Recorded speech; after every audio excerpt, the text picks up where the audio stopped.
nangodiri funnaange hirnaange kam e rewo e worgo wulaango humpito nangodiri auditeur uji piindi nani humpito ɓe paami.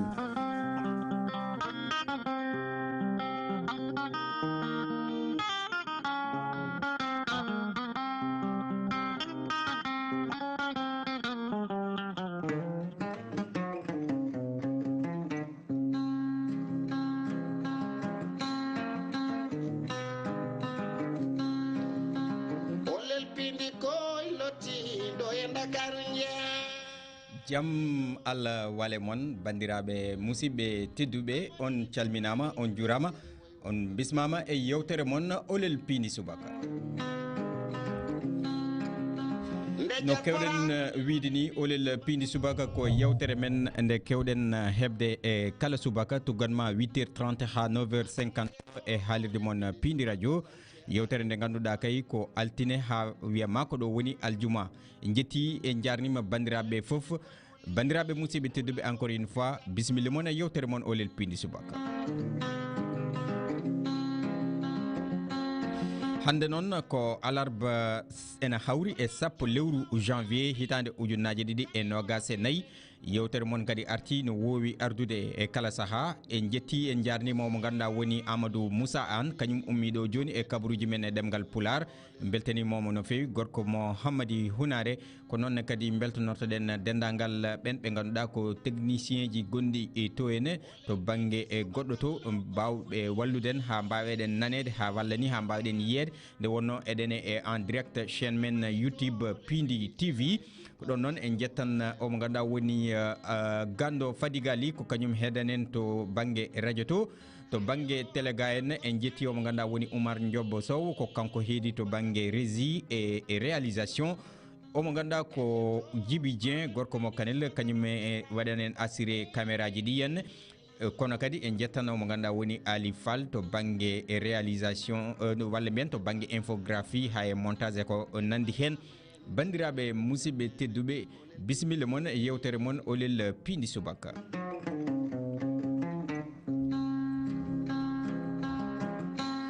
caggal nde jarniɗen omo ganduɗa woni gardiɗo galle o hono Abou Samba Diop en tottimo calminali ɗi foof e jettoro e jaroro e junggo makko nde yettinanten dendagal dillowɗo e Pindi Média ko noon kadi calminirten ɓen ɓe ganduɗa ni goni ko caggal leydi ne batte men haqqille ene ketto en à travers application kode kadi hettotoɓe en walla yeɓoɓe en e chaîne men YouTube en direct Pindi TV bandiraɓe ɓen ɓe ganduɗa ko waɗoɓe e réagir e plateforme o kamɓe foof e hay goto en limtata sen limtitan en jumon kamɓe foof en calmini ɓe jettiɓe en jarnimaɓe no fewi e darde mabɓe vraiment e rewindo mabɓe kadi en même temps e ko batten ko Allah jarama ɓe jarama en calmini kadi omo ganduɗa woni El Hadj Abbas Sarr ko kanko ni gonduɗen kanko jadeten e kala saaha notre chroniqueur El Hadj Abbas ala no mbaɗanmi so wona mi tottuma mi salminma calmindira kadi bandiraɓe El Hadj Abbas jaam Allah walema wale jam Adama Diop caggal no jiɗɗen Allah en juule Mouhammad sallallahu alayhi wa sallam en calmini dendagal hettiyankoɓe men yeeɓiyankoɓe men to ɓe mbawi wonde nder dundu Baba Adama o kala mais également en ñaguima Allah subhanahu wa taala joom mbaɗe bawɗo yo rokku en fartague kala ko mbawɗen yewtude émission wawnanede famede Adama Diop allahumma amin El Hadj Abbas no kewmi wiide ni so tawi a duwima tan Allah jaboto nde wonno eɗen gandi machallah ka alaji à 200% ni machallah fa tabarakallah en jarinimama El Hadj Abbas e duusogo e kala saaha e ideji ma e vraiment haqillantagal ma bangal fayida machallah ko noon en garan joni e lelgo vraiment ñalawma hande o guidotoɗen arde koye météo du jour ko noon kewɗen wadde e kala saaha daren hol weeyogo no sifori e o ñalawma hande ndewten hen ko éphéméride du jour noon oɗon gandi ko tarih mo ganduɗa ne hawre ñalawma hande o 10 janvier ma en gar hen en cuɓima hen ko ganduɗa ko ɓuuri wawde tentinde walla ko ɓuurata wawde siftorede inchallahu taala ndewten hen ko sifa e kelle gadane revue jaydeji men ɗo e nder leydi Sénégal woni revue de titre ma en gar hen so hawre weledal olel bedda hande noon garɗen koye ɗum ko ganduɗa woni oɗon polémique gonɗo autour e oɗon contrôle parrainage mo ganduɗa ni ko gasi guila hanki andama ɓen ɓe ganduɗa ko ɓennuɓe e oɗon contrôle parrainage ma en gar hen hawre weledal en namdimi hen en ɓen ɓe ganduɗa ko ɓiɓɓe leydi ndi holno ɓe jiiri oɗon alhaali ma ɓe gar hen inchallahu taala. so ɗum yawti hande ko Goudiri yonta to banggue jokkodiral men e correspondant men permanent pami ko Siradio Ali Ba Guédiyanke ma en jokkodire makko o habre en holko kewi toon to Goudiri e on saaha puɗɗiɗen arde e actualité ñalawma hande o. so ɗum yawti gudditen téléphone o bandiraɓe mbawa jeeyede hen oɗon gandi numéro sans aji avec la complicité de notre réalisateur walla régie men inchallahu taala maw waɗa noon numéro e écran pour onon yeɓoɓe onon hetroɓe numéro ko 78 158 81 05 kadi ene woodi par Skype rewroɓe hen Skype o noon tan ko piindi mbaɗa espace mbaɗa FM ma mbaw yettade jeeyɗa hen no fewi no fewi. haade men fuɗɗade en jarnoto radio ji men e baɗoji men synchronisé jokkodirɗi e men no hanniri ni. en puɗɗorto toon to Tambacounda banggue funnague leydi ndi on goɗon radio on paami ko Dikki Espoir FM la 93.7 en paami mbiɗen ko toon to Tambacounda. Demet FM la 92.2 toon to Demet wondude e Hunar FM la 104.9 toon to Hammadi Hunare. Danema FM la 90.4 toon to Matam. Fouta FM la 90.7 toon to Pete. bandiraɓe musidɓe tedduɓe joni joni ma en gar puɗɗoɗen no hanniri ni 8h fawi hojomaji capanɗe tati e jeenayyi. joni joni ganduli jehen e toɓɓere men arwenire.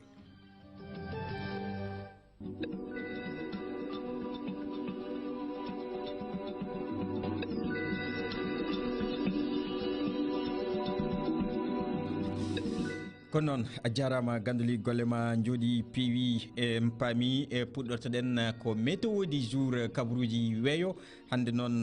ɗi gaari ɗi gummiriɗi toon to agence nationale de l'aviation civile et de la météorologie woni catal tambigal kala ko fate weeyo ɗo e nder leydi men Sénégal. mbiɗen ene hawri e sappo lewru janvier ɓe kolliti noon hande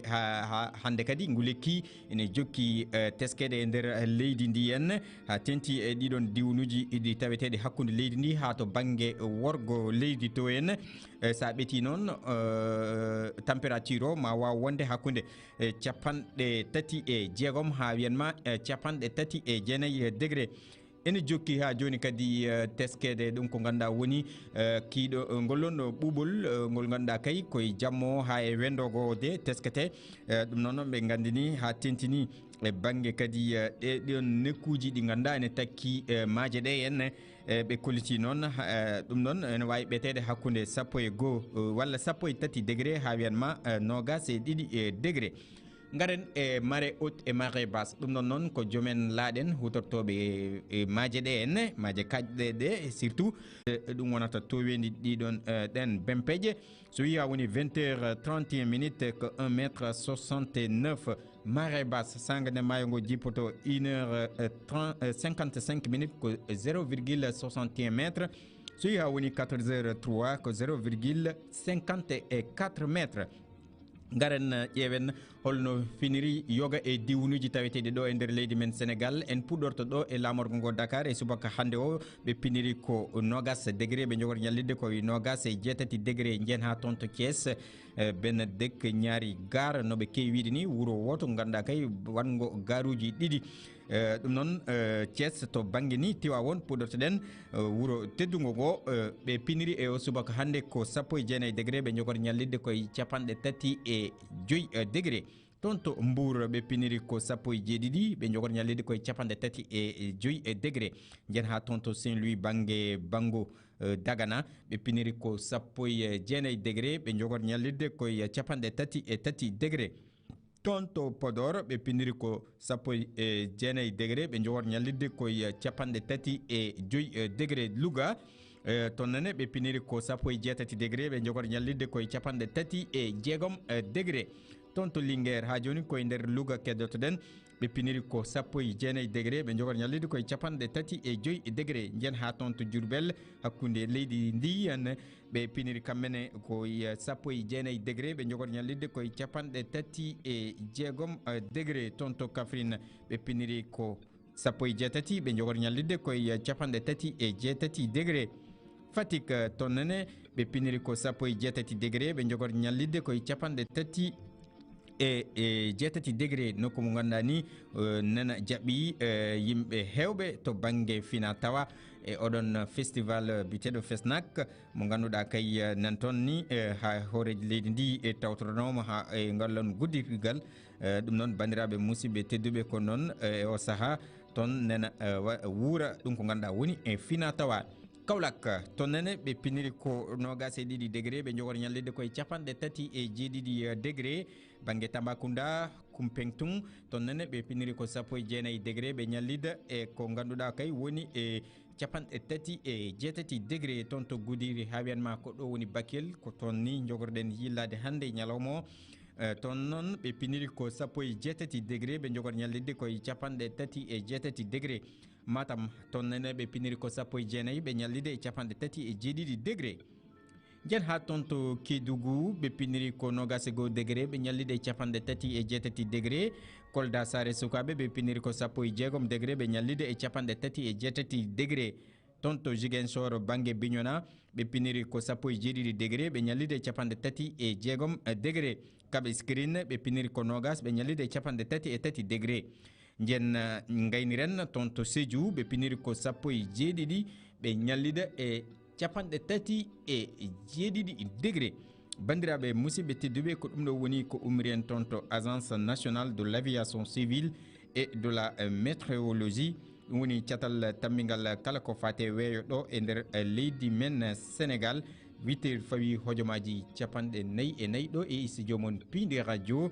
Bandiraɓe musidɓe tedduɓe ko on waktu jeheten ƴewyen éphéméride du jour.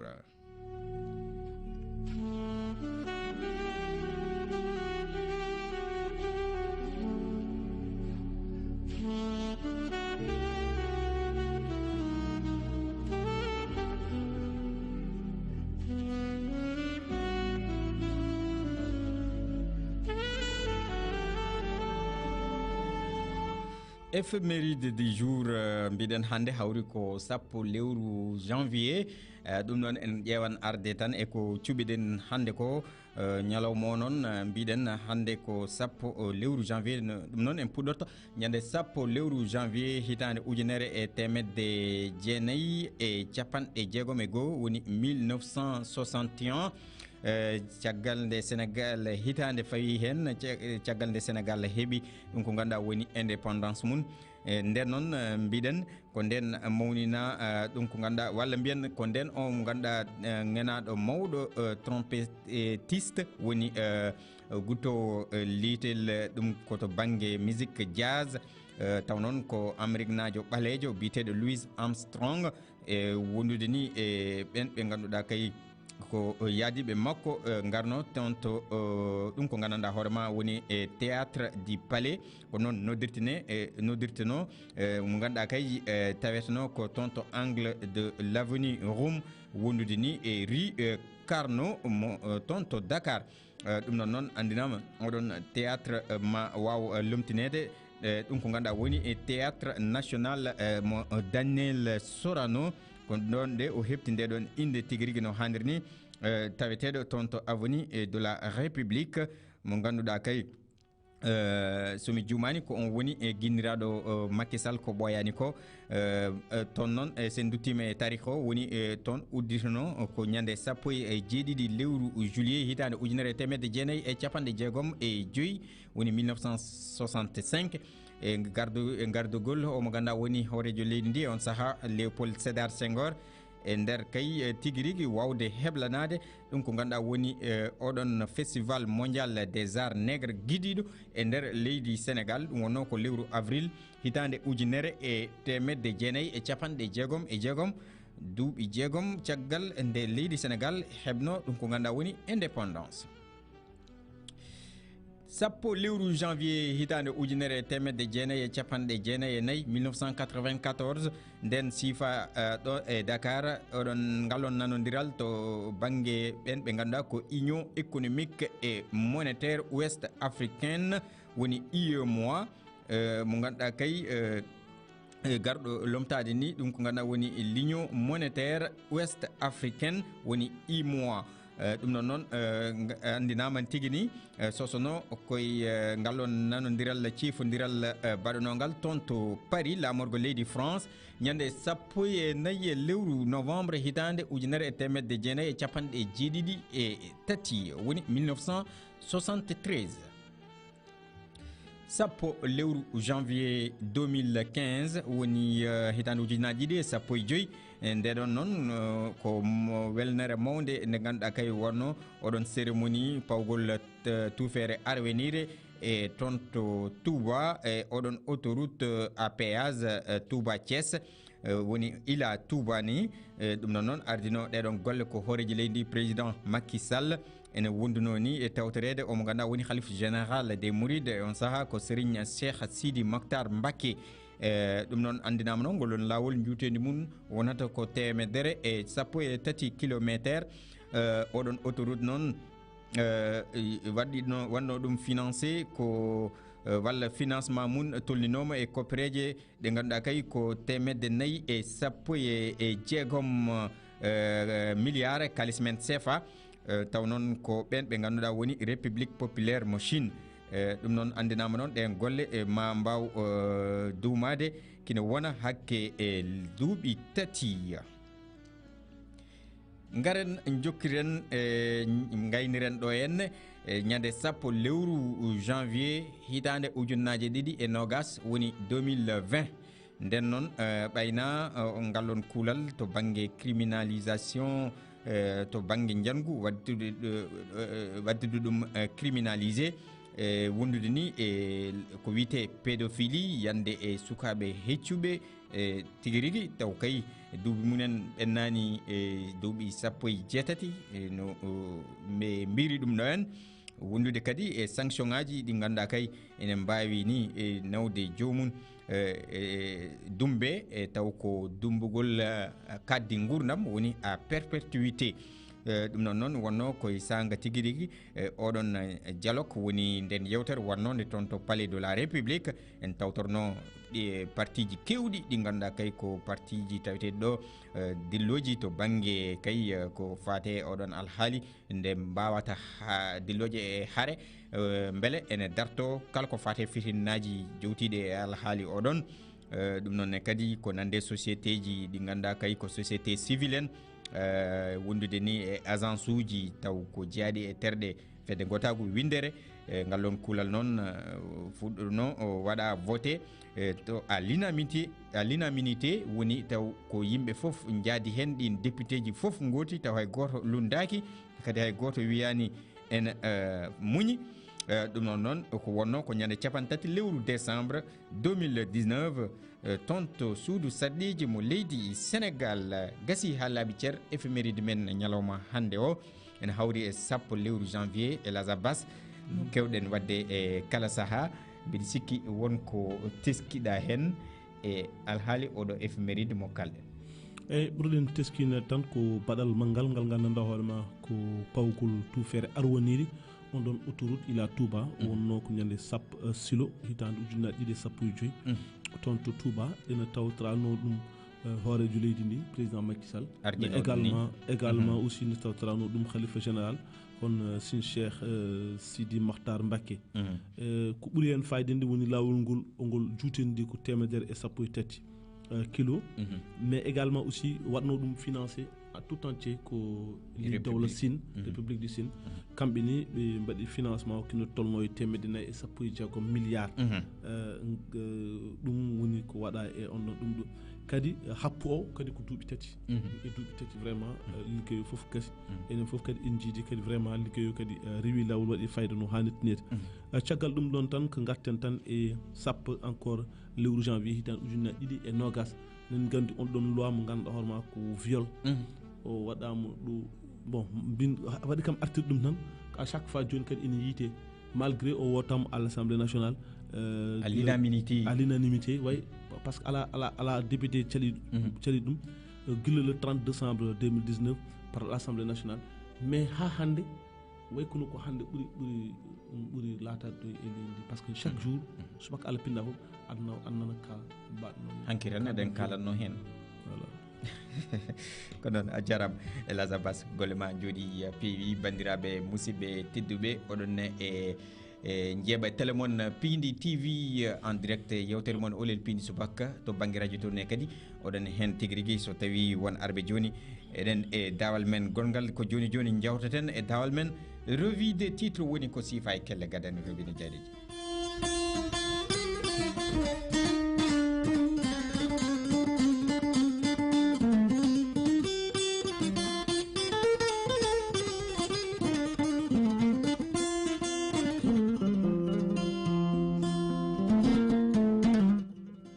noon gandu Fadiga Ly a jarama woɗɗanima kadi omo ganduɗa o woni Oumar Diop Sow golle mon jooɗi peewi Elhadj Abass en gari e dawal men yurnade holko siifa e kelle gadane revue jayndeji leydi Sénégal aɗan jogini en liste o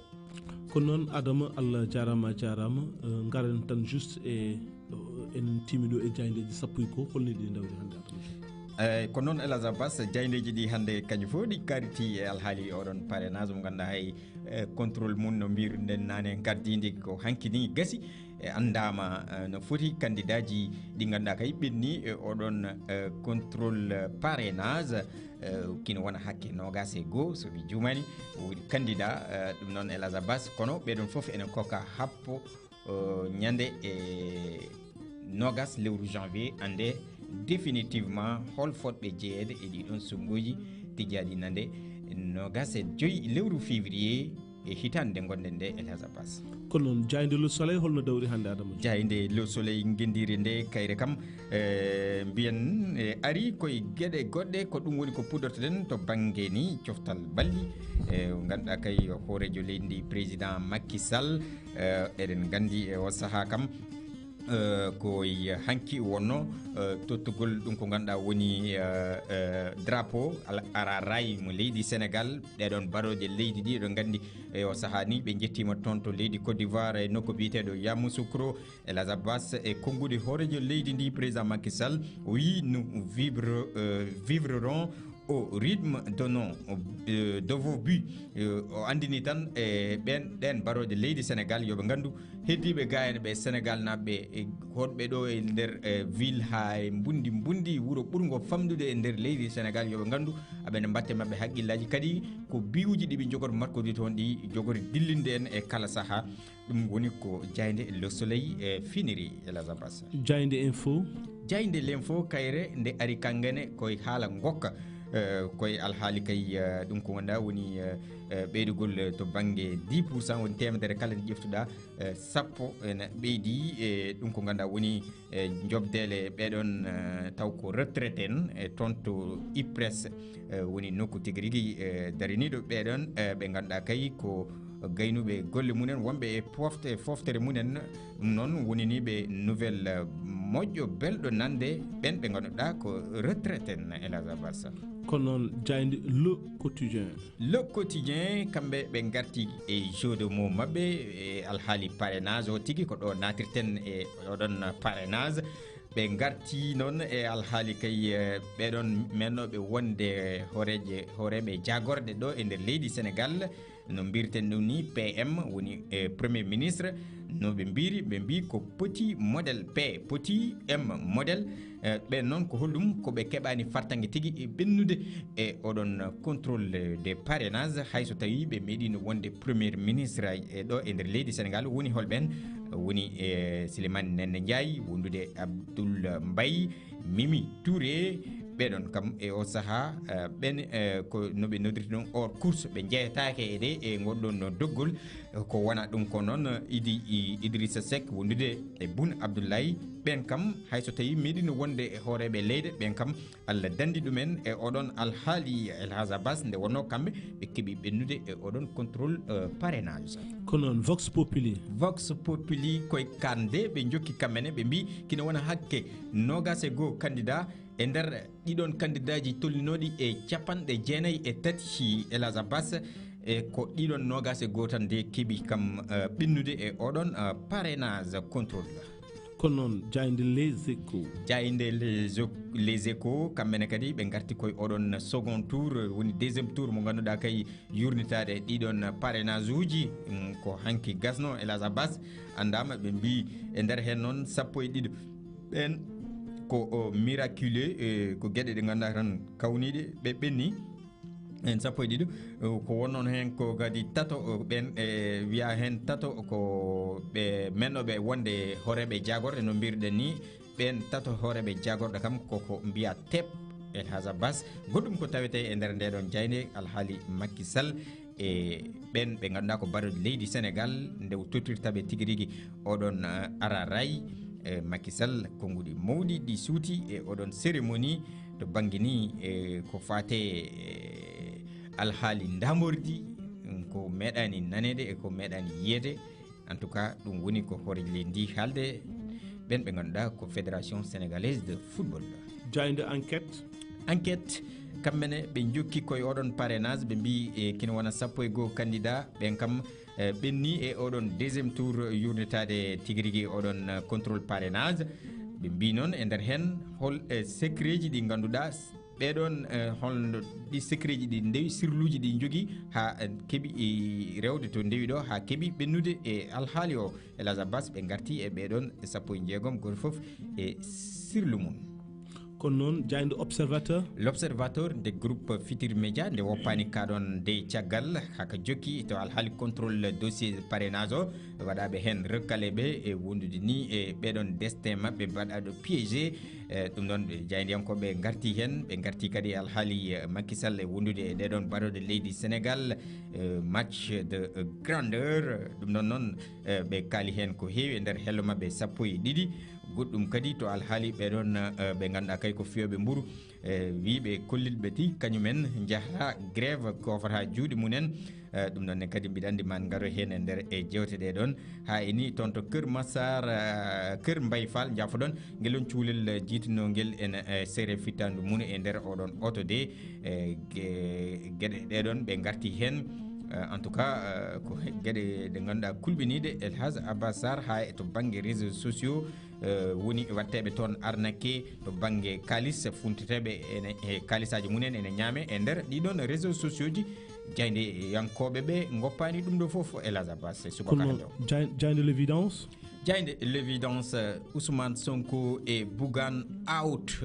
ɓe mbi noon Ousmane Sonko e Bougane Gueye e o saaha kam jalti ha laaɓi e ngollon doggol ɓe mbi noon e nder titre mabɓe les antisystèmes éliminés d'office ɓen ɓe ganduɗa ɓe jaadani e systéme laamu gonɗo ɗo eno régime o ɓen kam guittama guila e law nogas e goo candidat ɓen kam keeɓi wadde validé oɗon parrainage Elhadj Abbas Sarr kono noon jayde la libération mbiɗen ko révélation tan walla scandale kan haala ko ganduɗa kay fuɗɗinoko ko ɓooyi woni oɗon Colline Faye ɓe mbi noon e o saaha kam ko fawa e dow makko hoode ko hunde teddude no feewi e alhaali kay charge uji ɗi ganduɗa kay ene fawa makko jayde nene arti hen ene yanñi hen e nder helle mum tati Elhadj Abbas Sarr kono noon jayde li quotidien ɓe garti koye kogguɗi horeji leydi ndi kono noon ngollo koto banggue goɗɗo ɗum ko ganduɗa wonno koye ɗiɗo oɗon 50e assise de la presse francophone hanki toon to Diamniadio e nder oɗon nokku biteɗo centre international mo Abdou Diouf jaɓɓanoma toon kay dendagal jaydiyankoɓe taweteɓe e nder leyɗele haaloɓe français e ɗum ɗon noon konguɗi horeji leydi wi ko le Sénégal est une terre de paix et de liberté chère à la presse yidde andinde tan wonnoɓe toon ɓe leydi Sénégal ko leydi ndi ganduɗa jaam ko leydi kadi joguidi liberté kadi leydi hurminde banggue e jaydiyankagal woni presse ɗum ɗon noon ko konguɗi président de la république kono kadi konguɗi kewɗi ɗi ŋeñi e gueɗe ɗe ganduɗa kesamaji nannade e gueɗe e jaydiyankagal ha tengti to banggue to wiyete revue de presse waɗoɓe ɗumen ɓe gueɗe ɗeɓe ɓeydata hen nde foof hoore leydi ndi arti hen kono noon jofniren coftal ɓalli jayde stade coftal ɓalli en paami en mbawa wasde haalde CAN 2023 ɗum woni koɓe garti ɓeɗon jaydiyankoɓe e tottirgol oɗon drapeau national ɓe baroɗe leydi Sénégal. Capitaine oɗon noon woni Kalidou Koulibaly mo biyata ministre de la défense e konngol makko o wi manko wuti wat ndamli noon ko conjugaison Elazabas firti tan ko waɗanoma mbatten hono ko bannoɗen ko ndenden enen foof gonen neɗɗo goto jehen gadduyen kadi lawol gongol ɗum ko ganduɗa woni ndeɗon hoodere soynade hoodere nde ganduɗa ni hoore leydi président Macky Sall Elazabas o wi namdima ndeɗon hoodere ha Sénégal naaɓe ene cohli ɗum no fewi kono kadi yadude e motivation ngaji baɗɗi fayida mantiniɗi baroɗe leydi Sénégal ɗe koka ɗum ɗon woni ko ɓuri tentude e nder ɗum ɗon kono kadi goɗɗum koɓe kaali ɓe mbi wonde oɗo mo ganduɗa ko Bamba Dieng ɓe mbaɗi makko intéressé ɓe mbi namdal ɓe mbaɗi Elazabas beele o wona jogui gonɗo porte bonheur baroɗe leydi Sénégal sibu en 2022 hono ni henna kadi wano koma dernière minute o nodda te kadi Sénégal nawi ko henne ɗum noon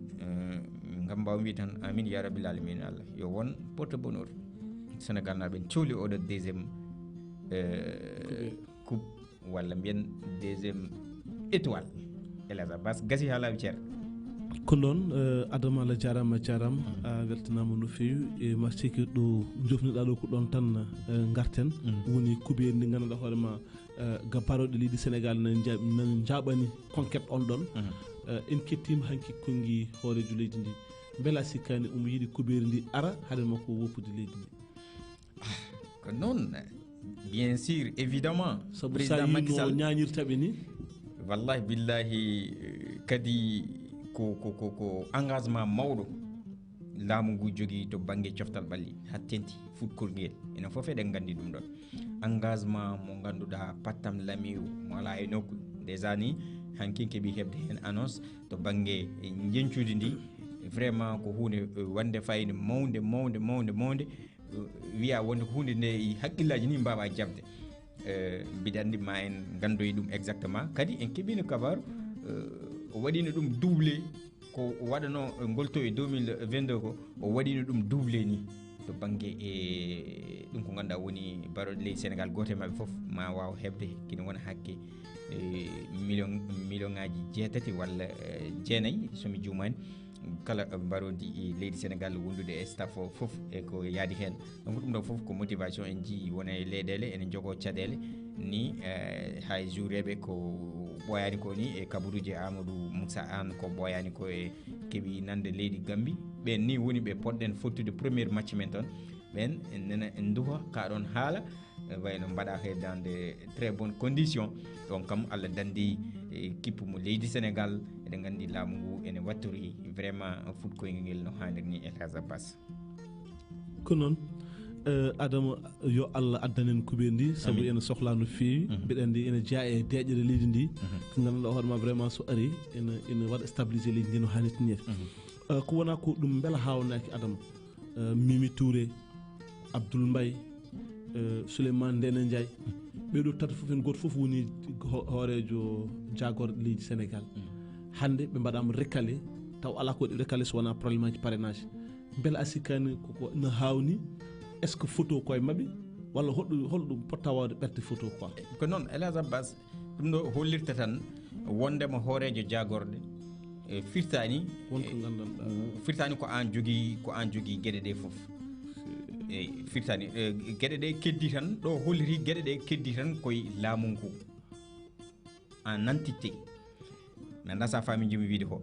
par ce que sa woni hoorejo jagorɗo aɗa jogo vraiment opportunité ji kewɗi ɗi ganduɗa kala e leydi ndi aɗa jogui hen jokkodire kala to gandanɗa hoorema nokku taweteɗo e nder leydi ndi aɗa wawi ni jogade fartangue wawde yaade hen ha e caggal leydi a jogoto doole mawɗe kono ɗeɗon doole andu ka ɓorninaɗoɗe tan koɗe wutte so tawi a yalti ɗum ɗo tan holliri hay so tawi wone mabɓe ɓennuɓe ɓeɗon ko nande Idriss Seck e wondude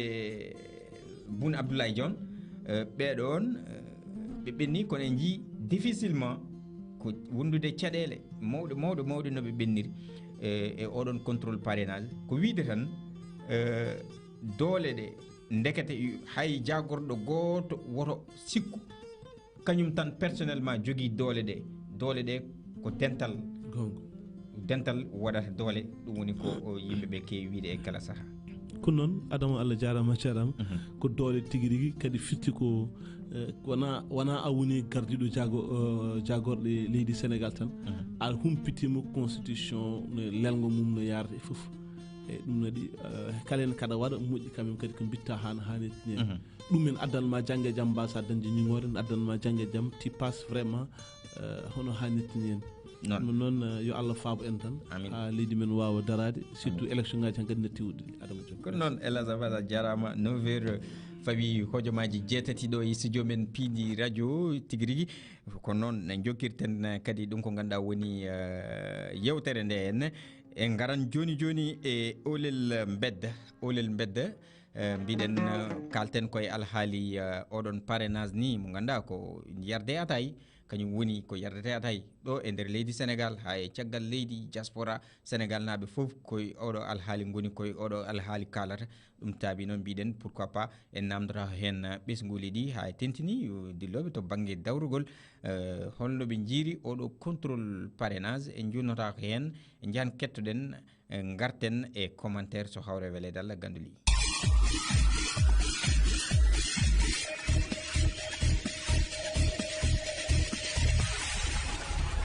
e ko nanɗa kam affaire vraiment parrainage vraiment affaire o en hersini gonga ala hen rewani lawol ƴewten hande minen nanga Mary Teuw Niane omo jeeya e 28887 parrainage ala clé o ala fichier électoral o te Mary Teuw Niane numéro carte électoral makko ko 133 1964 ɗum o wotiri kala e saaha hande o ari wiya e 28887 ɓe ngala e fichier ɓe kanko ala hen so neɗɗam hunde hannde ɗum wona gonga ɗum tagui minen min mbi ɗum noon il faut que yimɓe gummono ɗum wayno tan sono Mimi Touré wini hay ko anda fichier o ƴetta ɓene kala fichier 2017 ɓene kala fichier 2019 ɓene kala fichier 2022 ɗum fannu ɗiɗaɓo clé o potani saɓe jaaɓa waala ɗum toon par ce que min momi hoolami tottata ɗum bagage am e juuɗe mum fonno ko ñande hen jumum aɗa jooɗo tawe e yesso information ƴeewa ko watte yimɓen gandi ko woni astuce aji kewɗi gonɗi e vraiment information ɗum noon kadi vraiment wonani gonga min kolli hande ƴeew hande aɗa yiya hande yimɓe gonani gari hen wonani lebbi ɗiɗi mbiya hande ɓeni parrainage. Effectivement, parrainage candidat amen Dr Babacar Diop ko waɗa invalidé motif mbi que plus de 23 000 jeeyaki e fichier électoral woni gueɗel nguel ganduɗa nguel haawi min han feewi saabu ɗum ɓen ɗon wiyaɓe pratiquement ko yimɓe joguiɓe carte d'identité ji mumen en bonne et due forme donc waɗi numéro ji waɗi bureau de vote waɗi lieu de vote waɗi foof te ɓuuri ko hen hewde kadi ko Thiès haawi min han feewi sinno ko doublon externe momin paam kono sinno tawi wiyama hono wiite ni ko jeeyaki e fichier c'est un grand problème parce que ɗum holliri effectivement wonde liggueyo warani processus on warani moƴƴani rewani lawol holliri wonde processus o ko yaltinde tan woni hen e élection ngaji ɗi haade ɗumen yaade élection. amin jottirani fof amin jottirani ɓennude amin jottirani gari wasde ɓennude nde wonno guila 2021 ha joni ko nden haare tan laamu ngu darini kadi kamɓe kunuɗe mabɓe nanta he tan du bokk kadi ko kamɓe jogui kadi watte ko foof eyyi so Allah noon hoddiri yamiri ko wonta hen bisimillahi kono noon eyyi ma goɗɗo arma Allah addu goɗɗo mo sikkanoka eyyi so Allah jaaɓi inchallah ha fandar nde yetto inchallah Bassirou Diomaye Faye ma ɓennu kadi so ɓenni so Allah jaaɓi o ɓennini so ɓenni so Allah jaaɓi ma Sénégal nangan mo inchallah ɓuuri hewde Sénégal nanganam eyyi natti Sonko ko poulen Sonko on fiyata walla suɓoto Sénégal ko ɓuuri.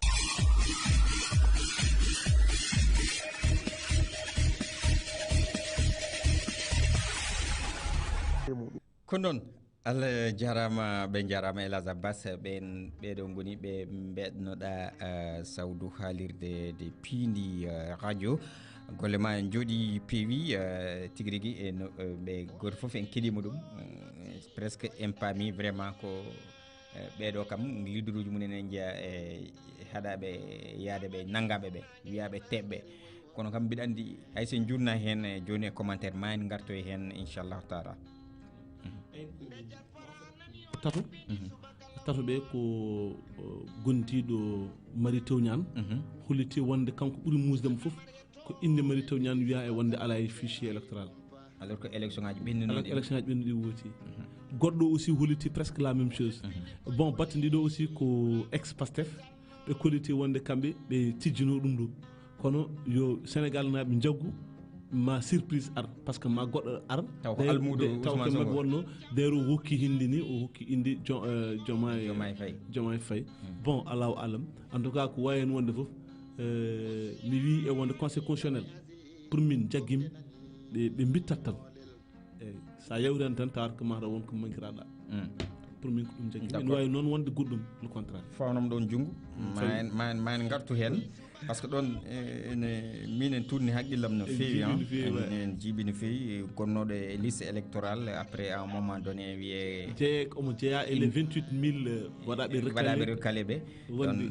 ɗon hayso tawi en ƴeewan wadde invité mo ganduɗa haqqille mumen feɗiri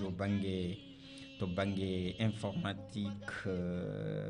alhaali fichier électoral ma en ƴeew ɗum ɗon ko nande colisal en ɓeɗon foof eɗen gandi haqqillaji mumen en jaari on banggue inchallahu taala kono joni en ƴeewan 9h13 ko toon to Goudiri mbiɗen jaheten tawaten toon ko siradio Ali Ba o mone e ɓoggol he nangto ha tiiɗa assalamu aleykum guindiyanke wa aleykum salam wa rahmatullah ceernam mi salmini ɓe gonɗuɗa ɗon e plateau ɓe en calmini dendagal hettotoɓe en toɓe mbawi wonde joklinayyi ɗi kala en mbiɓe jaam kisal yo wone mabɓe ko noon eɗen aɗa tawe cuuɗi men aynamaji banggue Goudiri walla Goudiri hoore mum taweteɗa o saaha eɗen tawe ɗo e diwan Goudiri saabu gonɗen ko wuuro wiyetengo Mbaylaji Amadou Alpha hakkude muɗum e Sinthiou Mamadou Boubou gam yaɓande toon to wiyete Siyaɓe ko toon paaɗen gonɗen koye dow lawol ni koye dow lawol tikki daariɗen ko yettude kadi bandiraɓe ɓe e oɗo saaha mataw en tongat tan ko nganummo mawɗo mo ganduɗa mo aynaɓe ɓe jogui nganummo jogui kadi kulol jogui ko ganduɗa tawi kadi ko guila 2020 ha e oɗo saaha koɓe mbaddanno jamma ñalawma ha joni ko ɗum tikki waddete eɗen mbawi wi tan koto piyanno tan ɗi meɓata so wiyama noon tan mataw ma bandiraɓe paam ko diwan Goudiri eɗen gandi guykali koko teskaɗo e oɗo diwan ko ɗum waɗi noon ɗeɗo balɗe eɗen mbawi wiide ñande 7 lewru ndu gonɗen ndu janvier won baali kewɗi ƴetta to wuuro wiyetengo Lelkon noon jeeya koye commune Kousan ha to jaraten ɗo hay goto wawa andude walla wi yiiɗiɗo baali ɗi noon ko baali kewɗi saabu ɗi tolnima hedde temedere dammol walla pawgol seeɗa baali ɗi ko gudditaɗi e nder hudummaji to ɗi kumino to ɗi guddono ɗo ɗon tikki ɗi guddita guila nden ɗeɗo balɗe foof yimɓeɓe goni koye ladde goni koye jiilaw ko wona ɗum ko kadi wonnay ƴettanoɗi ɗo to wuuro wiyetengo Gurel Jalluɓe kadi koye commune Sinthiou Mamadou Boubou woni to daariɗen joni o ɗin ɗon nayyi kadi ha joni hay goto wawa andude holto nayyi ɗi naati wadde firti tan ko aynaɓeɓe ene jogui kulol ene jogui nganumma nde tawno ɓe gullitima kala feere ɓe mbaɗi kono ɓe donki ɗiɗo guykali yoɗi nattu e oɗo diwan ha ko ɗum saabi noon ko nganummo mawɗo e kulhuli woni ko woni ɗo e oɗo saaha guykali ɗi ganni e kala saaha a yaha ladde jiiya toon jawdi no huuma tawa anda kumɗume sa tombima kadi a yawata yitude jomumen nde tawno jawdi ni meeɗi tawede ni ene ha e nder kuuɓeji taw kuuɓeji ɗe ko koɗade ngara tawa toon jawdi ma ne huuma taw suudu ndu ene waɗi rido ko ɓuuri hawnade hen won nagge won korse mennoɗe yiitede e nder suudu ndu ene waɗi rido a wawa wirtade ɗo ni ha mbasa wiide ɗo wona yimɓe a wawa wirtade ɗon ha mbawa sikkitade ɗo wonko foti moftede ɗo so wona taw ko yimɓe koɗi ɗo kawis Allah ɗum ɗon noon walla koye nder Goudiri he koye nder wuuro he jaati e ɗum ɗon yiituno e kono ɗiɗo baali ɗi ganduɗa e tawi kadi jomumen ko hen mbanno yakare muɗumen ɗannonaka ko hunde nde ganduɗa e oɗo saaha ene waɗi kulhuli ɗum waɗi noon aynaɓe en mbaɗi erago e jagorɗo kalfinaɗo gaynaka nde wattata hakkille e oɗo diwan o tampi haaɓi guykali ɗi ko jamma e ñalawma a wawa joɗade yontere ala mo nanɗa ene wiye jawdi mum nawama e taw kadi kalto fonno wullitede wullitama ɗum noon eɓe geeri noon o mo ganduɗa tawi ko jagorɗo nde wattata hakkille mum e oɗo département mo Goudiri ko département mo ganduɗa ko gannuɗo aynaɓe no feewi ha ko ɗum saabi noon alkamis garoɗo so haaji e weelede Allah eɓe jogori wadde seppo jaam yamo gam hollidde metta mabɓe e caggal ɓe mbaɗi kala feere ɓe donki ngol ɗo laawol noon woni anni maɓɓe ko wadde seppo jamyamo ɓe kuccete ɓesgu Sénégal ɓe kuccete jagorɗo nde wallata ɓe haa ɗeɗo caɗele mbawade ustanade ɓe hay so gasani ha laaɓi beele ustanoɓe saabu hanki tan e nder jiilaw he won bamɗi tawaɗi e nder ladde ene kuma ene ɓattinana ndiyam ene jarne kawi salla ko bamɗi hanki dartannoɓe baali ɓe ko ɓen tawi bamɗi nayyi ene kuma e ladde kono kadi ɓe tawi ɗon nokku ko wiyete kunduji walla mbiyen bidon bidon so tawi taƴama ene ɓattina ɗon ene waɗe ndiyam eɗi jarne ɗiɗo bamɗi hol jeeɗi ɗum to hol anni e kadi gujjuɗo ɗi o beele o nawatɗi walla ɗumen holko jogoɗi wadde ɗi ɗum ɗon kadi so tawi ko namdal mbiɗa sikki ko hettiyankoɓe ɓe mbawata ɗumen jabtade wadde nden ɗon aynaɓe de emin jogui fayre emin jogui kulol kono kadi eɓe berti juuɗe e jagorɗo o hay so tawi jagorɗo ko kesso kono noon nde jagorɗo wawata wattude hakkille mum e oɗo diwan so tawi ɓe dañi ko yo immo toon o ara ɗo e département mo Goudiri o yiide ɓesgu ngu o yiide aynaɓe ɓe o ƴeewa yewtide mabɓe o ƴeewa walde ɓe feere beele ɗeɗo caɗele ene giwana aynaɓe ene ha beele ne giwana aynaɓe ha laaɓa walla ustunoɓe kam kono sabu ɓeɗo nawanteɓe eɗen gandi ko ɓoyani ko toon to assemblée nationale wotonomo toon ngal kuulal biyetengal code pastoral mo ganduɗa guiley indépendance leydi Sénégal ene ronkona yo wote caɗele ɗe ganduɗa ne teska hakkude aynaɓe e remoɓe kono e nder code pastoral oɗon hay alhaali haali ɗiɗon guyaji ɗi mbita ɗo ene ɗi to banggue jawdi e dammiri e ko way noon eɗen gandi ɗum ɗon foof ene e nder ngal ɗon kuulal kono mbiɗa andi kam heddi tan ko ngal waɗe promulgué ngal ɓayne no hanniri ni kono kam ngal wotama ngal waɗe adopté toon to assemblée nationale mbiɗa andi kam so ɗum tawi waɗama ma waw sarede partout e nder diwnuji ɗi e nder nokkuji ɗi kono kam komi anda foof kam diwan mum to ene wawi wiyede kañum waɗata battre record to banggue guykali jawdi e ko way noon ko ɗum ganumma de ceernam ko ɗum ganumma saabu minen kam so tawi ɗum ɗon sinama ko hunde nde ganduɗa nde aynaɓe jiiɗi nde aynaɓe jonni nde tawno eɗen gandi hitande ujunnaji ɗiɗi walla mbiyen 2011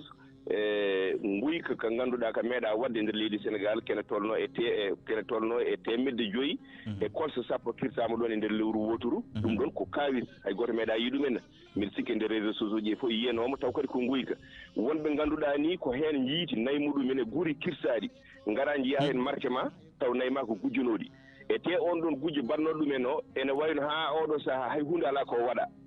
hay hunde ala ko waɗa o yadama laabi o yahama tribunal aynaɓe jaggi avocat kono kamɓe ɓe jaggi avocat elle kamɓe avocat mabɓe o koko foolete avocat gujjuɗo on ɓurata jogade doole kanko wuppite omo yaha hajuji makko ha e oɗo saaha noon ɗum waɗi ganumma ɗum waɗi noon ɗum jogori wadde seppo ngo mbimami ɗo joni ngo ñande alkamisa nde so ha jeewele dalla gam yaltude dendagal gaynako to wawi wonde yalta wawa arde hollide mette muɗumen hayso tawi ala koɓe bonnata ala koɓe kelata nde tawnoɓe teskama so tawi heelama helata ko ɓiɓɓe leydi ndi ko ɓiɓɓe diwan o wadde soɓe bonni ɓe bonnani ko koye mabɓe ɗum ɗon wona e miijo mabɓe wona e anniye mabɓe kono noon woni e anniye mabɓe ko yaltude e keewal gam hollirde hoorejo leydi ndi nde tawno ɗiɗo bonandeji hoorejo leydi ndi wasani ɗum tinde saabu o hollitama ɗum o ari Tamba ayna ko noon e mbi sikkiri sadde ten en dokki bandiraɓe aati tan yontere faaliso ha jeewele dalla en jafnima bandiraɓe foof en ñaaguimaɓe yaafoye ɗum noon annen kadi min gonimama e ko dañƴen ko yo en jogoro jaam amin ya rabbil alamin Siradio Ali Ba golle ma jooɗi peewi en beltanimomo ko correspondant men permanent toon to Goudiri Elhadj Abbas nani vraiment ɗeɗo caɗele ko ɗeɓe goytoto no feewi to banggue Goudiri to henne guykali jowtiɗe oɗo banggue vraiment ɗum ko ɗum caɗele mabɓe no feewi Elhadj Abbas eyyi ko ɗum ɗo foof en gartat tan e à chaque fois enen keewi ñingde e on fan laamu ngu sababu mo ñiŋirten woni comme par exemple ɓe gotat loi ɓe mbasa ɗum ɗoftade par ce que nguya surtout nguya dammiri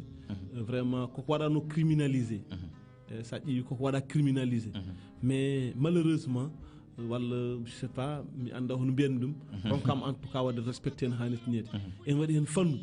ko aynaɓe koye men mbasi hormade mbaɗata o par ce que eɓe ganda a andata gujjuma a faami cukka hen jawdi walla mbiya won ɓayde bandiraɓe yo woppi ewa laamu aussi so nangi kañumni peut être quelque part kañumni mi famani dal en tout cas mbeɗa andi quand même ene waɗi muhña gonɗo hakkude aynaɓeɓe wuyɓeɓe e laamu ngu par ce que sa yi muhña woni ɗon woni comme par exemple hande gaynaka walla neɗɗo wujjane a faami ɗo ɗo wujjana ɗo wone laahnude hay sa yiiti donka mo jirɗa o nawe e lawol ha yoɓma jawdi ma hani jiya ɗum ene yaha yoɓatama ni jamma ñalawma aɗa yi ɗum ene yaha lawol bon fawti hen kadi heddi ko kadi ko koreji joni a wujjata ɓe ganda ko kaari wujji ɓe cuuɗa walla ɓe ganda kaarioji haɓe gayna ɓe ƴetta jawdi kadi ɓe cukka hen pour yo yaltini voilà en tout cas mais gujju taw ko haala Allah so rewi tan rewnama lawol ronkama yo woppu ko waɗa ko mais nokku mum wona e nder yimɓe nokku mum ko dumbirdu ɓayde kañum jeeyanti mum si yalti tan koko diftoro on diftoro yoni min aɗa andi mi meeɗi wadde assisté audience goto waaji goto quoi ndeysan no yurmini e min kam on mi yurmum o jaggaka mois o jagga nokke octobre o woppa mois de janvier o arti avril o arti kaso avril joni noon président tribunal wimo an mata wona ko an yaltinoɗo ele bal o yeeyi komi nattude junggam komi nattu wawde oui o wi ko nattude wawande junggo c' est à dire phénomène o kanko o yaltu comme par exemple le même jour ndo yalti nde o yalti omo fayi wuuro mabɓe o wirti baali o soggi o nawi o nanga duggel joni noon président procureur wimo an mata wawi accude ko mbatta ko o wi walla on wi marque ɗo jiɗɗa hodde o wi ala wallay wona yidde wadde ɗo comme nattuɗo natti hattande junggam gotal ayo Allah faabo on ne kadi ko kawi est ce que wona joomum koko bonna hen e gueɗe mbaɗe noon quoi ɗum ɗon foof ene waɗa nan ɗon tan Elhadj Abbas ɗum noon vraiment ko hunde ganda musde no fewi ɗum noon en kalan tan yo Allah faabo surtout yo Allah dandu change en vraiment en tout cas kala gujjo Allah itta ɗum e nguya yimɓe aussi natta sudde wuyɓe mais également laamu ngu aussi so waɗi ƴetta hen mesuraji mum ha timma ɓayde koko waɗi criminalisé nguy ko bétail koko waɗa criminalisé mais respecté non respecté ko noon Elhadj Abbas a jarama golle ma jooɗi peewi tigui rigui joni en jokkan ha joni e yewtere nde eɗen en direct chaîne men YouTube Pidi TV e radio men Pidi radio en calmini bandiraɓe foof wattuɓe haqqillaji mum hettotoɓen e yewɓeɓen e kuuɓal joni 9h25 minutes en garan tan e jewteɗe en no mbiɗen ni mbawa worade actualité o Elhadj Abbas eɗen gandi e wonno koye deuxiéme ɗum ko gandanɗa hoorema woni contrôle des parrainages oɗon contrôle des parrainages noon o gasi hanki e andama hol ɓenduɓe en tongi kina wona hakke nogas e goho joni noon en ƴewan arde tan e liste nogas e goho ɓe en puɗɗoto guila to fuɗɗino to en guila e o mo ganduɗa woni Boubacar Camara ɓennunoɗo de fils e wondude rewi hen ko Déthié Fall Cheikh Tidiane Dieye wondude Daouda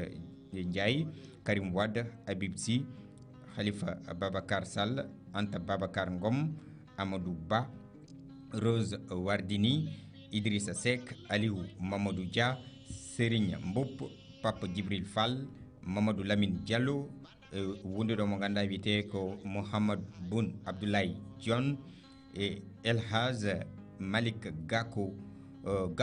jafoɗon e omo ganduɗa wiyete ko Ali Nguy Ndiaye Elhadj Mamadou Diawo woni Diawo omo ganduɗa mo mbiten l'autre là gonnoɗo Fonzip e omo ganduɗa kadi ko Bassirou Diomaye Faye Ceerno Alassane Sall ɓeɗo goni nogas e goho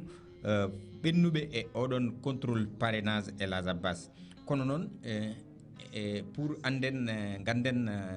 définitivement hol fotɓe yaade e ɗiɗo sumgoji ene heddi contrôle goɗɗo ko conseil constitutionnel waɗata ɗum ha joni woni ɓeɗon wiyeteɓe les 7 sages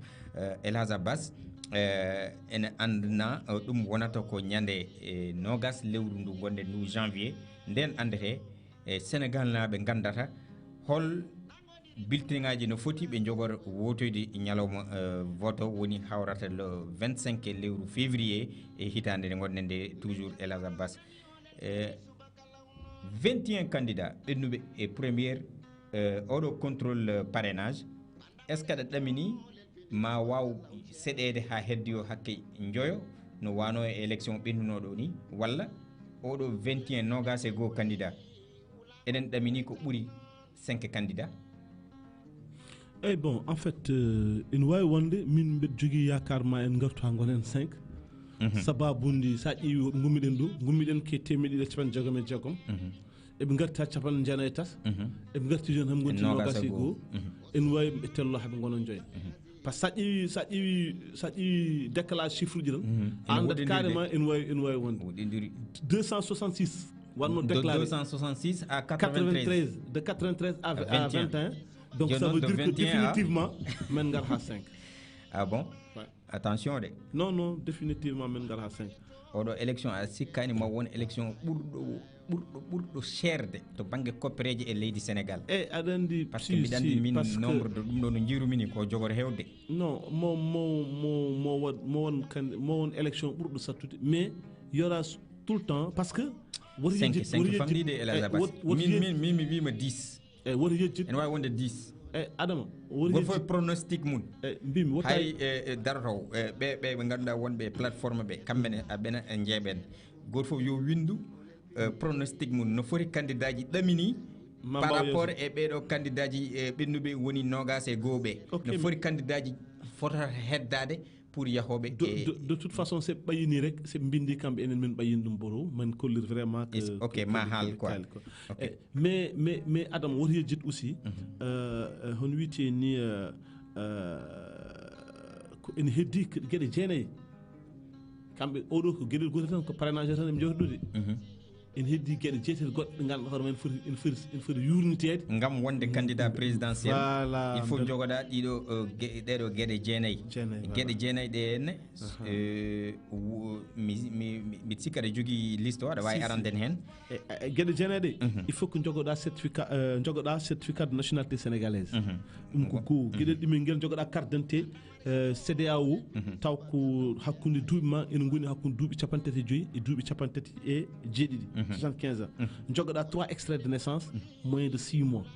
ensuite jogoɗa 4 casiers judiciaires woni kayit juddu mo ganduɗa soit dañ lebbi jeegom soit ɓuuri lebbi jeegom aɗa andi aɗan extrait de naissance presque pratiquement so dañi lebbi tati tan waɗat expiré mais pour aider les chances ɓe dawi ɗum ha 6 mois ok joni jogoɗa aussi 4 nayi 4 bateau nayo jogoɗa 4 casiers judiciaires non ko casier judiciaire tan ɗum ga ko numération wonata ɗon casier judiciaire ok casier judiciaire moins de 3 mois mo ganduɗa hoorema ɗum aɗa andi casier judiciaire extrait de naissance jiiɗa eyyi gueɗe ɗiɗi kan ɗisnandude aɗa andi extrait de naissance ay sa walti caggal sa hippi caggal ngal ma yi ene waɗa bindi waɗa vierge eyyi motif o motif ma an ko ɗum windete ga ɗum woni chaque 3 ɗum waɗi e mbiyatma extrait de naissance un extrait de naissance durée mum ko 3 mois chaque 3 mois neɗɗo ene wawi hen dumbede ene wawi dañde hen caɗele après motif mo mbaɗɗa o windete caggal casier judiciaire o même extrait de naissance o sa yi ƴetti extrait de naissance ma tawi casier judiciaire makko ko bonni ma yi ene waɗa mentionné caggal dans les normes so rewi lawol même les mairies là ils ne le font pas mais an joni so comme par exemple tawi an mbaɗɗa ko jugement tawi mbaɗɗa ko jugement sa yi extrait de naissance eɓe tottuma eɓe poti windude caggal an ka baɗɗo jugement ko heccan keɓɗa kayitaji manda sa famille ko jiɗi ɗo mi faami a faami mi faami kadi mbiɗa sikki hettiyankoɓe yeewiyankoɓe paami jokku joyi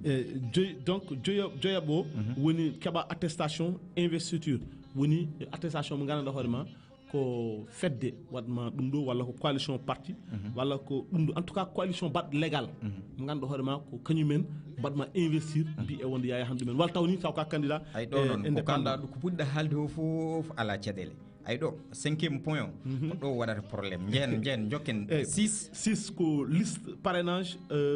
taw ko option woni comme par exemple parrainage kañum woni parrainage parrainage déjà o yewti wona parce qu'il y a deux options. Il y a deux options soit ko an cuɓiɗa ko citoyen walla cuɓiɗa ko élu hen mo cuɓiɗa fof kañum woni parrainage joni kamɓe ɓe jawti dawol parrainage heddi noon jeeɗiɗi heddi jeetati ɗi woni ko gonɗen koye limtude déclaration sur l'honneur jeeɗiɗi déclaration sur l'honneur manam exclusivement nationalité sénégalaise taw aɗa wawi windude aɗa wawi leerde kollirawo an aɗa wawi leerde aɗa wawi windude manam sa totama ɗoyol ngol aɗa wawi wiide ɗum ɗo ça c'est le soleil aɗa wawi sa wiyama ya windu le soleil kadi taw binda le soleil c'est à dire que taw wona ni gandal batgal profond ha ɓurti mais kam au moins kam tu peux lire et écrire voilà jeetati woni déclaration sur l'honneur être en règle avec la fiscalité manam adam an ka liggoɗo aɗa liggoɗo e pindi aɗa foti yobde impôt est ce que aɗa yoɓatno impôt ƴeeweɗa est ce que aɗa yoɓatno impôt yurnite eyyi bon battowo jeenayyi woni quittance mo ganduɗa hoorema sa fawi 30 millions mo ganduɗa hoorema ko ɗum ɗon woni caution déposa ɗum to caisse de dépôt et de consignation après ɓen tottuma quittance kollirawo vraiment Adama Diop déposé de 30 millions Adama Diop de déposé de 30 millions voilà keɓa quittance ko noon Elhadj Abbas golle ma jooɗi peewi ɗeɗo ɗum ɗo woni gueɗe jeenayyi ɗe ganduɗa ɗe poɗɗo wonde candidat poɗɗo wawde woppede ɓenna ko ɗeɗo gueɗe jeenayyi fotata jogade kono so tawi en paami gueɗe jeenayyi ɗe foof min puuram ko analyse am personnel ɗe ngala caɗele kono ay joyoɓo ko ɗon mbiɗi sikki fotata wadde caɗele e hewɓe attestation d'investiture être porté attestation ɓeɗe wiya bandiraɓe yo jaafo e noddago ngo gonmi koye en direct ko téléphone am o kutortomi ɓe mbasa noddude oɗo saaha walla so tawi noddugol yontima en kokku numéro mbiɗa ñaagoɓe tigui rigui wotoɓe noddu joni joni e numéro am oɗo mo kutortomi e o saaha ɗum noon 5 mbiɗen ko attestation d'investiture être porté par une coalition ou parti légalement constitué ou candidat indépendant ayi ɗo Elhadj Abbas ɗo woni caɗele ɗe min puuram analyse am personnel aɗan hunura ko heddi ko fof mi sikkan sene wona caɗele mabɓe aɗan hunura caɗele c'est à dire ka hande comme par exemple il y a des gens qui doutent et candidature Bassirou Diomaye Faye pourquoi les gens en doutent omo jeeno e coalition mo ganduɗa hoorema mbaɗaɗo exclure ɗon il faut juriste en ɓe ngara laftina yimɓe walla constitutionnaliste en ɓe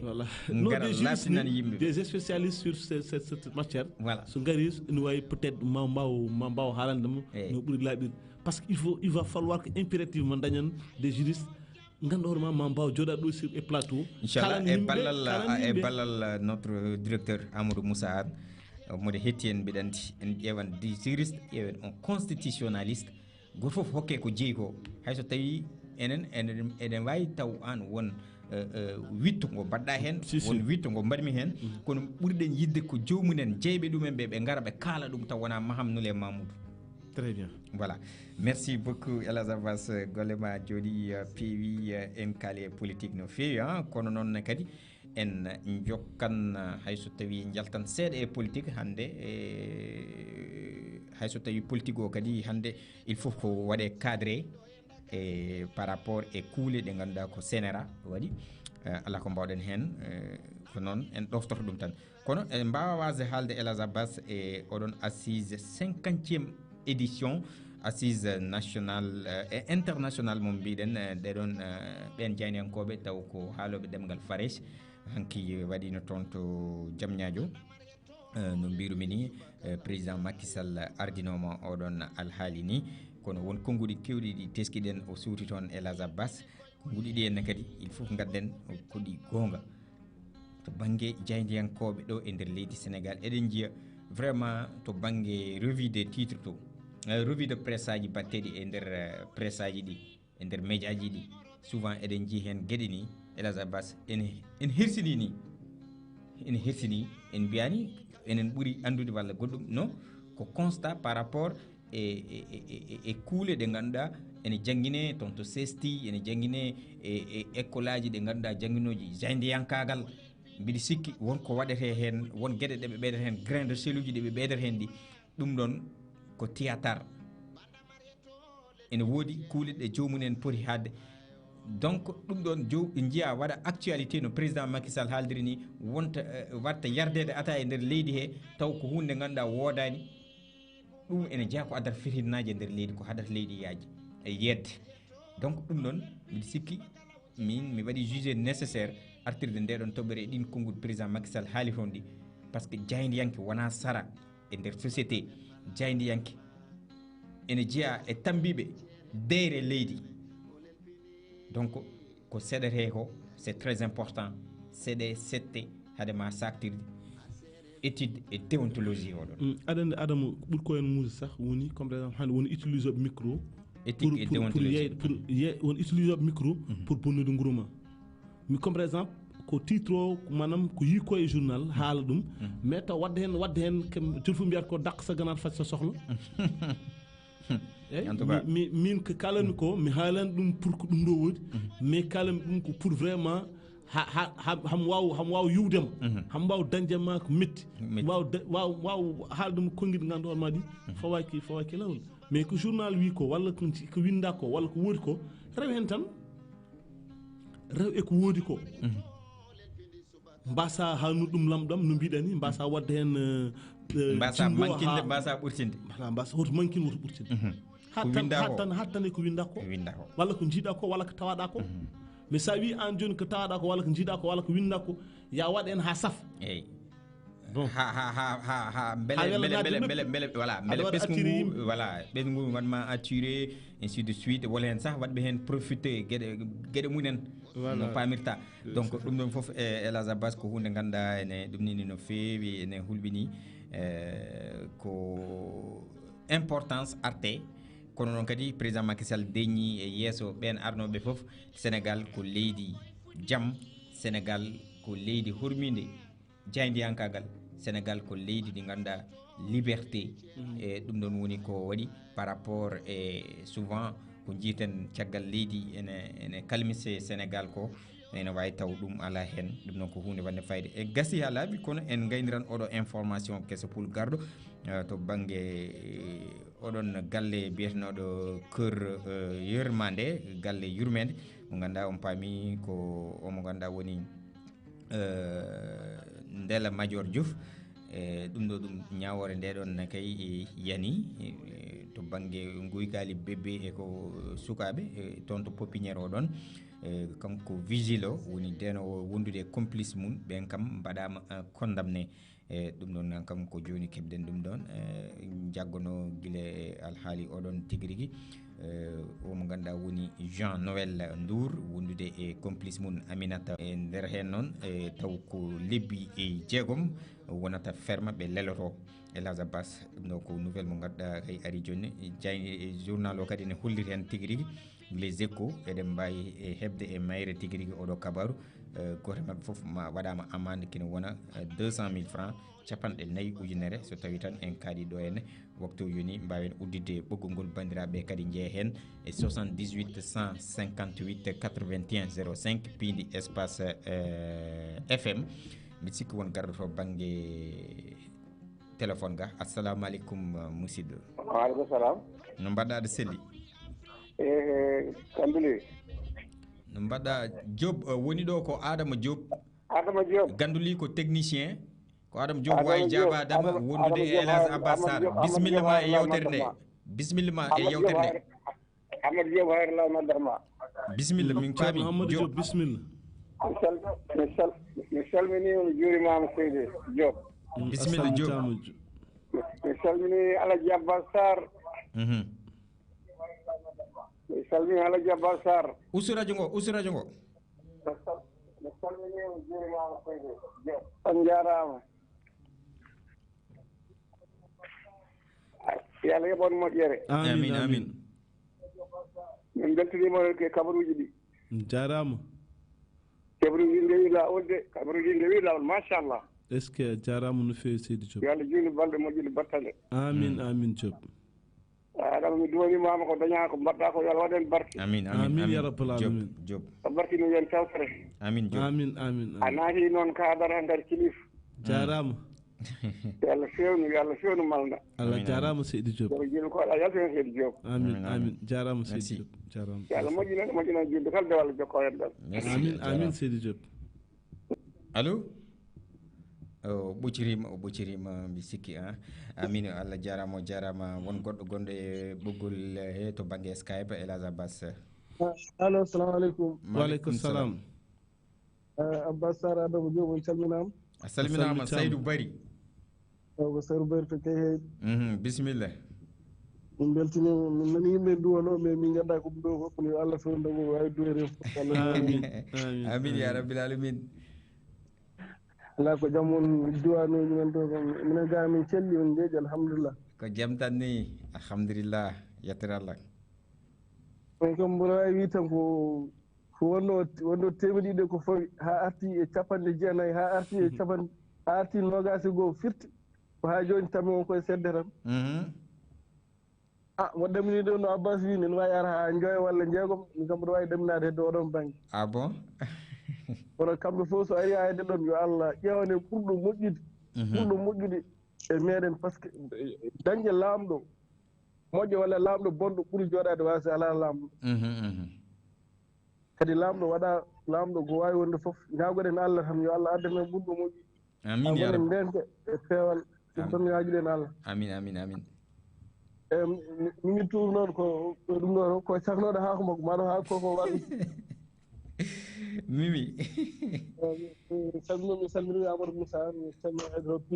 D'accord, merci beaucoup Saydou Bari. Tonto kay heydi Mauritanie golle makko jodi peewi won goddo gondo e boggol he. Assalamu alaikum musidɗo. Assalamu alaikum. Wa alaikum salam.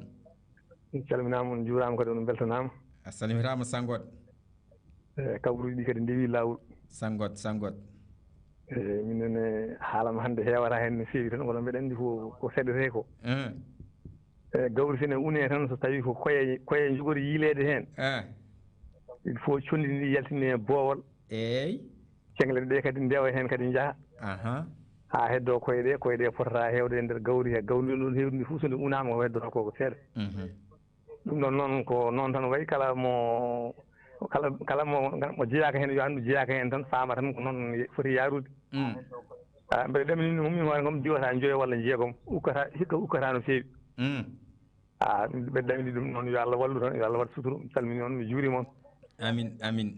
Oumou Thiam kadi min salmini ɗum ko so tawi ari kadi jombajo o kadi mi dumanima omo amin o wiima amin kanko wiima ɗon amin ni mbeɗa wiyama kadi yo raaɓe heen heddiɓe banggueji fof mi raaɓa en ganduli ndaɓami ganduli ndaɓata ɗum noon a weltanama mi salmini on jarama merci beaucoup Ibrahima Sangot tonto Demet ambassadeur men golle makko jooɗi peewi ƴeften to banggue Skype to assalamu aleykum waaleykum salam allo Baba Mokhtar Ali Sy naamey bisimilla no mbaɗɗon e neige mawɗum amine jaam ko jaam ɓolo woni ga alhamdulillah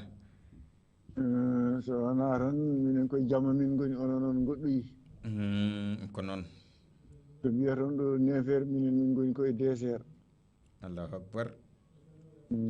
so yeehi ha malikum har liŋen gari 10 heures minen min gonata koye 3 heures jamma eskey kono noon haaju wawi joni an kay wanden an a heɗata ko kabaruji 13 heures ga en kay kabaruji 13 heures ɗi ko 8 heures amen no eyi 13 heures ko 1 heure amen jamma tawa lelahi de tawi ni tawata ko min ummotomi ko 11 heures demi d'accord 11 heures demi ummotomi hanti mbeɗen ndaara wowto ɗum gila mbeɗe aynami suusa heewde ɗoygol ndeer jamma wonno min koddi koye safalɓe ko tumbitoɓe wona joni on nani baali kaalaɗi ɗi ne uddita jamma e hay huɗum on nani ɗum hay huɗum e utum minen ko wonno koye ɗum min nehi ɗoygol amen hewata jamma koye ɗum min nehi so te kadi sa ummima joni wona haftima tan a waɗi ni a ummini hoore a darima ala sa ummini sa fini joni a feerata guiri gona ƴewde banggueji fof beele neɗɗo timanema aɗa jogui jambere walla aɗa jogui sawru eyyi ha ganda hay goto ala ɗon nde ñoŋtoroɗa seesa ummotoɗa jogitari ma taroɗa galle baali ma eyyi so ɗum yawti ko salminde moon salminde bandiraɓe heeɗiɓe fof hay goto mi ɗaccani ewa jarama min jaarumi koto banggue guyka to ay kamɓe goni wujjanoɓe koye mabɓe guyka parkandani ko yimɓe wuuro e yimɓe laamu kañumen ko kamɓe ndendi saabu so ɗum teski o haali ɗon ene haala nanoɓe nayyi ɗum en teski ɗum saaha fof ko ɗum min kalata haqqe 100 e quelque naggue joni so tawi guri tawama ɗon ene goni ɗon ete buuse joni noon yiitunoɓe ɓe ko ɓen jagga coka buuseɓe goppa jeeyi te ko gendarmerie en balli ganduɗa hoorema buuseɓe wiide ne jalna guri ne doga ne beddoyo oɗon gandi wona président woni lamɗo wona député woni lamɗo ko sarwoɓeɓe sarwoɓeɓe ko ɓen carwina ɗum on jii ñanden ɗo e tan yiitama ɗo ete lisa galle ne waɗa tan galle no woruno ne waɗa miir ha ɓuuri kuuɓeji te ko wujja tan ko itta rewo ko itta worgo fof ko ɗe hen nannete gendarmerie mbasani yiide ɗum police ji mbasani yiide ɗum ko woni ɗon ete maɓɓe toon ete ko joni ɗon ɗoɓe jiiloto ɗo ɗi ngala ɗon ɗi tacci frontiére o ɗi payi ko e banggue aɗa heɗɗi karanmami ɗo ɗi tacci frontiére toon ɓuuri ɓaɗade ko frontiére hakkude maɓɓe leyɗele keɗɗe men ɗe wona toon ɗi jiilorete ɗi jiilorte ga kono ɗi ngala ga ɗin toon ko noon eyyi ɗum noon ko ɗum woni kamɓe koye maɓɓe ko ɗum weeɓata yiitude kono noon soɓe jiiti gujjo maɓɓe yoɓe mem ɗum ha hakkille muɗum arta hay soɓe coke so wona ɗum woppe tan ene yaha ne wayno ni ñande fof ko noon Allah jarama on jarama merci beaucoup si thank you very much. It's very kind of you. En jarnima mo ganduɗa woni Baba Moctar Ali Sy ƴeften gonɗo ɗo e ɓoggol o tampi. Assalamu aleykum musidɗo. Allo oui. Salamu aleykum. Maaleykum salam. Ko Amadou Moussa Alaha. Adama Diop e Elhadj Abbas Sarr. Seydi Diop Seydi Sarr. Bisimilla inde yettode. Seydou Abdoulaye Sow Ballel Salor commune de Ndindir. Seydou Sow. On calminama on juurama on beltanama. Bisimilla ma Seydou Sow. Ko kallon ko de min nani min paami ko yaano temedde ɗiɗi fawɗa arti ha nogas kelko. Nogas goo. Yo Allah waɗan en jaam. Amin. Kala mo ganduɗa ne wawi jogade ene moftane ne renan en yo Allah waɗan en jaam yo Allah hokku ɗum. Kono ene heddi rawde ene heddi 20 janvier so Allah jaaɓi ko nden gandeten fodɓe wote neɗɗo ko woori noyede de. Minen kam koye mon min cabbi minen alhaali o gueɗɗe fof ko onon min cabbi en on tintini on pentini on paamni min beltinima on e banggue Allah. A jarama Sow. eɗen jogui ceerno men wiye ceerno Oumar Ly to Ndendori neɗen kilif keɗotoɗon no feewi gandon ɗum kam. Seydou Ly min ñaguimo duwaw. eyi mbiyan on ñaguimomo duwaw gandon ko keɗotoɗon no feewi. Machallah min calminimo Seydou Ly. wiyete ko ceerno Oumar Ly ceerno Oumar Ly min calminimo min juurimomo. gandon kam omo heeɗo on kadi min kaldi haala moɗon on ganda kam minen min beltanima on Seydi Sarr Seydi Diop Ndendori en beltinima Ndendori ala an kay yettode ma nde ene waɗi fayida Sow kay ko yettode tigi Seydou Abdoulaye Sow Ballel Salo ene moƴƴi ha mayni ɓuuri Diop ɓuuri Sarr Sow ene moƴƴi a jarama Seydou Sow jarama Sow kay ko meilleur merci en beltinima Abdoulaye Sow Ballel Sarr naɓe waktu gasi ha laaɓi ceer technicien waɗi en signalé e jafnima bandiraɓe foof en guddanɗo ene tan Elhadj Abbas ɗum noon haade men uddude aranen rapidement tan e plateforme o wonɓe to banggue YouTube to holkoɓe kaaɗi ko noon Adama Allah jarama puɗɗoɗen ko Ibrahima Diallo toon to Padalal enemo salminoma jarama e holliti kadi vraiment omo welti e kono batto haqqille ko ko waɗa koye ɗum Mamadou Diallo kañumne ko noon Mamadou Diallo jaam waali e mon o weltinima en no fewi enen en beltinimom Amadou Sow o kañumne ñaguimo ko calminali e namdade aussi holno pinirɗen ko hollidemo tan en piine jaam Amadou Souleymane Sy kañumne ko beltinide en no fewi on ko Kandji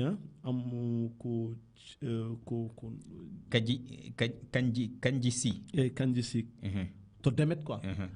to demet donc au passage en calmini hen bammen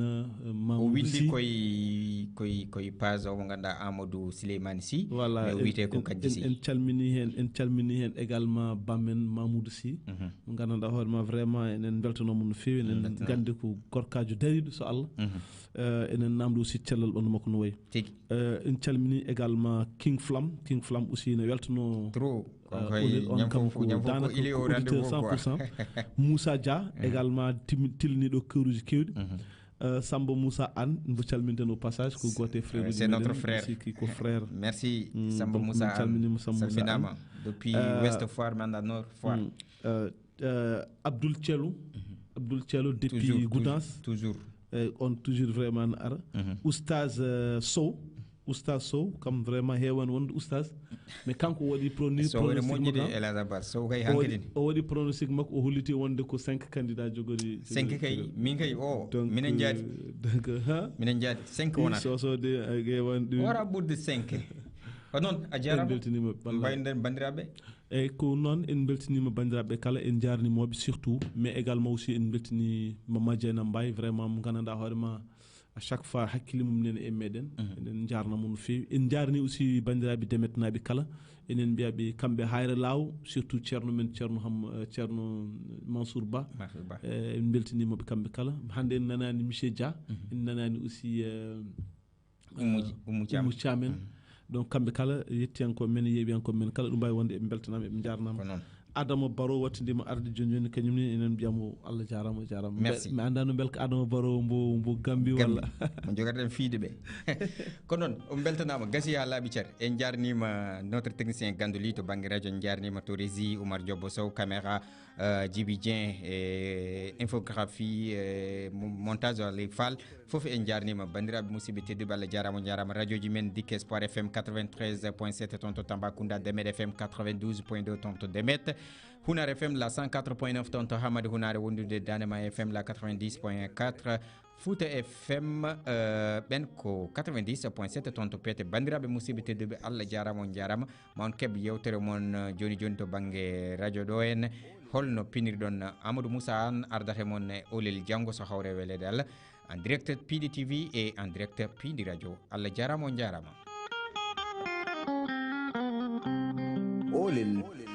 olel Pindi subaka ko yewtere nde rédaction Pindi radio waɗanto on e kala subaka olel ina soomi e nder mum doge ɗe jayndiyankoɓe ɓe gunanta on ha horta guilay faggudu jaynde